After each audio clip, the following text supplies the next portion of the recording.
Assalamualaikum warahmatullahi wabarakatuh. Jumpa lagi dengan Esti Belajar. Kali ini akan sharing tentang Otoritas Jasa Keuangan atau yang biasa disebut dengan OJK. Sobat Esti, pernahkah mendengar tentang OJK? Apa itu OJK?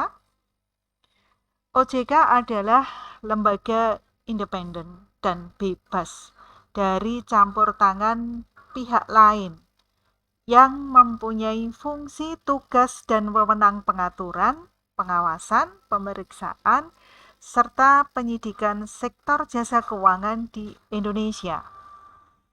OJK dibentuk berdasarkan Undang-Undang Nomor 21 Tahun 2011.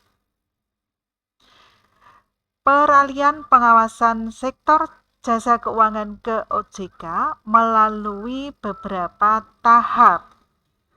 22 November 2011, Undang-Undang OJK disahkan. Pada masa ini merupakan masa transisi.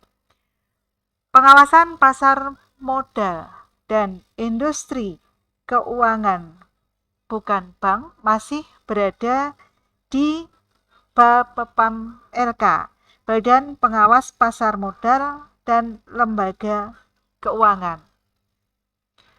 31 Desember 2012, pengaturan dan pengawasan pasar modal dan industri keuangan non-bank beralih ke OJK.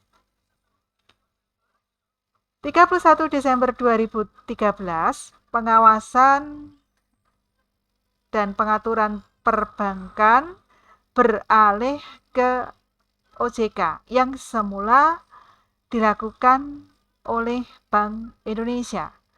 Tahun 2015, pengaturan dan pengawasan lembaga keuangan mikro dilakukan oleh OJK.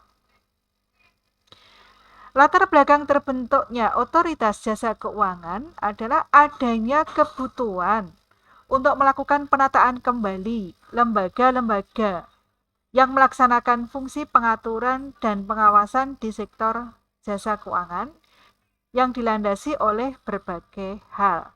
Yang pertama, Amanat Undang-Undang Nomor 23 Tahun 1999 tentang Bank Indonesia dirubah dengan Undang-Undang Nomor 6 Tahun 2009 mengamanatkan pembentukan lembaga pengawasan sektor jasa keuangan yang mencakup perbankan, asuransi, dana pensiun, sekuritas, modal ventura, dan perusahaan pembiayaan, serta badan-badan lain yang menyelenggarakan pengelolaan dana masyarakat. Yang kedua, perkembangan industri keuangan yang semakin kompleks, dinamis, dan saling terkait. Yang ketiga, konglomerasi lembaga jasa keuangan. Yang keempat, perlindungan konsumen. Sobat Esti, OJK dibentuk memiliki tujuan yang tercermin dalam pasal 4 Undang-Undang OJK. Yang pertama, agar keseluruhan kegiatan dalam sistem jasa keuangan terselenggara secara teratur, adil, transparan, dan akuntabel. Yang kedua, mampu mewujudkan sistem keuangan yang tumbuh secara berkelanjutan dan stabil. Ketiga, mampu melindungi kepentingan konsumen dan masyarakat. Fungsi dan tugas OJK menyelenggarakan sistem pengaturan dan pengawasan yang terintegrasi terhadap keseluruhan kegiatan dalam sektor jasa keuangan.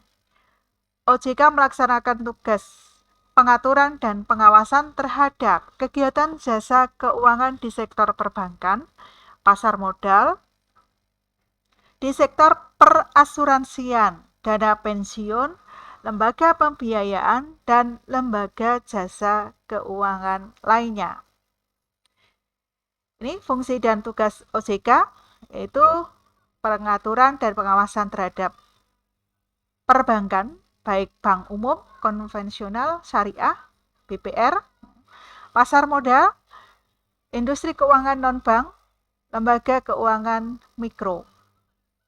Sobat Esti, wewenang OJK, wewenang pengaturan, yaitu peraturan pelaksanaan undang-undang OJK, peraturan undang-undang di sektor jasa keuangan, peraturan mengenai pengawasan, peraturan mengenai tata cara penetapan perintah tertulis, dan yang kedua, wewenang pengawasan.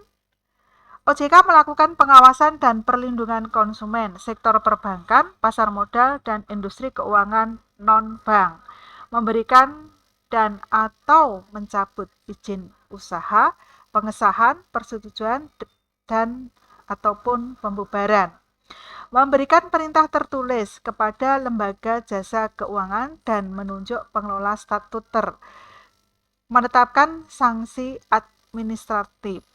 Wewenang OJK terkait edukasi dan perlindungan konsumen, OJK memiliki wewenang melakukan edukasi kepada masyarakat dalam rangka pencegahan kerugian konsumen dan masyarakat dengan preventive action. OJK harus memastikan bahwa produk dan jasa yang disediakan lembaga jasa keuangan memenuhi 5 prinsip perlindungan konsumen. OJK memiliki wewenang melakukan pelayanan pengaduan konsumen, repressive action dalam bentuk fasilitas penyelesaian sengketa, penghentian kegiatan, pembelaan hukum untuk kepentingan perlindungan konsumen dan masyarakat, untuk menggunakan produk dan jasa keuangan, serta menciptakan pasar yang wajar dan teratur. Tips perlindungan konsumen dalam memilih dan menggunakan produk dan jasa dari suatu lembaga jasa keuangan. Meneliti profil lembaga jasa keuangan, apakah produk atau jasa yang ditawarkan mendapat izin atau terdaftar di OJK. Baca, pahami kontrak yang ditawarkan sebelum membeli atau menandatangani kontrak atau perjanjian dan meminta salinan kontrak. Waspada terhadap tawaran atau iklan yang menggiurkan dan menjanjikan imbal hasil yang jauh dari kelaziman. Permasalahannya, masyarakat seringkali memperhatikan tingkat imbal jasa yang ditawarkan, kurang memperhatikan tingkat risiko yang mungkin dihadapi jika memilih investasi yang dimaksud. Kenyataan inilah yang menjadi salah satu penyebab maraknya kasus penipuan dan korban penawaran investasi yang diduga ilegal kepada masyarakat. Tips berinvestasi aman sesuai kebutuhan. Pahami pengelolaan dan risiko produk keuangan yang ditawarkan. Apakah masuk dalam penjaminan pemerintah atau tidak? Jika ragu, sebaiknya bertanya melalui layanan konsumen terintegrasi OJK, Otoritas Jasa Keuangan. Sobat Esti, ada sebuah pertanyaan nih. Jawab ya. Sebelum ada Undang-Undang Nomor 21 tahun 2011, menjadi tugas Bank Indonesia. Namun setelah ada Undang-Undang Nomor 21 tahun 2011, tugas tersebut dilakukan oleh Otoritas Jasa Keuangan sejak 31 Desember 2013. Tugas apakah yang dimaksud?